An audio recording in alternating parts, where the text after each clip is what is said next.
Yesu ashimwe bavandimwe, twongeye kugaruka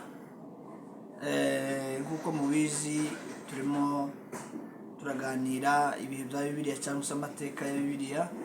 Ubushize twavuze iremwa ry'ibintu byose, tuvuga ko Imana yaremye isi, irema isi irayambika, ishyiramo ibiti, ishyiramo ibyatsi, ishyiramo ibintu byose, iri mu muntu kandi mu shusho yayo, irema umuntu mu shusho yayo.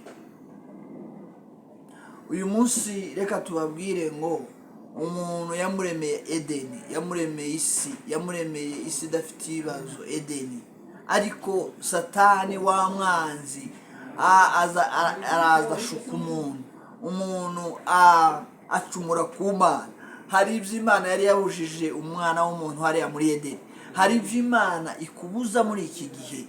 N'uyu munsi hari ibyo Imana ikubuza, n'uyu munsi hari ibintu byinshi. Ni iyihe mpamvu unywa inzoga? Umukristo anywa inzoga? Yego, twaracunguwe n'amaraso ya Yesu Kristo. Yesu yaraje ahuza Imana n'abantu, arongera umuhuza w'Imana n'abantu.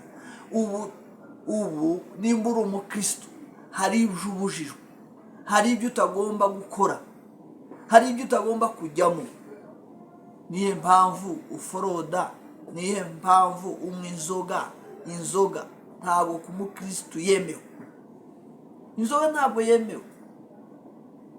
Hari uvuga ngo rekamwe gake, ngo rekamwe ka divayi gakeya.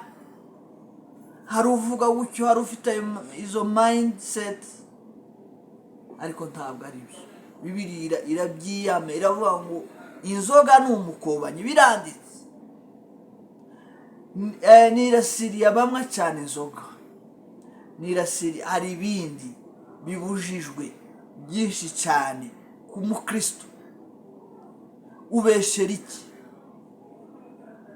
Kubera icyo ubeshya? Buri gihe ukabeshya, ugashaka uburyo bwo kubeshya. Wenda harimo inyungu cyangwa se ni ingeso, ariko hari ibyo tubujijwe nk'abakristo, hari ibyo tubujijwe. Edeni yari nziza, yari yararemewe abantu, ariko Imana yari yavuze ngo nimujya no kuri kiriya giti no gupfa muzapfa, no gupfa muzapfa. Ariko Satani ni kwa kundi dushuka, ikatubwira ngo nta kibazo, ikatubwira ngo nta kibazo, ngo ni ibisanzwe, ikatwerekana ba runaka, ikatwereka n'abandi. Ni iyihe mpamvu? Va muri ibyo nimba uri umukristo. Iva muri iyo mirimo idakwiye nimba uri umukristo. Nimba warakiriye Yesu nk'umukiza wawe, va mu bintu bidakwiye, iby'Imana yanga, iby'Imana itubuza, iby'Imana itatwemerera kwinjiramo. Bivemo nshuti yanjye, bivemo. Twaracunguwe n'amaraso ya Yesu. Edeni Imana yari yayituremeye, ariko hari ibyo yatubuzaga. N'uyu munsi hari ibyo ikubuza. Bene data, reka mbabwire ijambo. Hari ibyo tubuzwa kuko twaracunguwe n'amaraso. Murakoze. Reka tureke tuve mu by'Imana itubuza. Ubutaha tuzavuga uko cyaha cyateye urupfu, tuzavuga ku rupfu rwa Gahini na Abeli. Murakoze cyane.